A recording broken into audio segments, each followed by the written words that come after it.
Welcome to Smarter Proctoring Tutorials. In this video, we'll walk you through how to access and review test sessions completed with automated proctoring. Start by navigating to the desired exam in your proctoring dashboard and selecting View Exam. Choose the student you'd like to review, then click View Session Details. You are now in the Playback window, where you'll notice several updates to the layout and controls. The menu bar below the video track lets you review session information, identification screenshots, and any flags. You can also collapse this panel using the arrow above it to maximize the video while still jumping quickly to flags or events.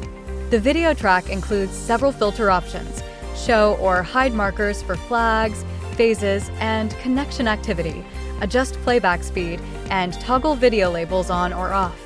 As a reminder, flags highlight moments that may need review for testing integrity, such as no face detected or disconnection. Events mark key points in the session like the room scan or completion of onboarding. You can adjust the video display by clicking and dragging the three dots to resize the playback area. A full screen option also appears when you hover over the video. If a second camera is enabled, its feed appears on the left. Click any view to enlarge it on the right. Use the timeline to jump to flagged moments. You'll see a few seconds of context beforehand, such as a student briefly covering the camera.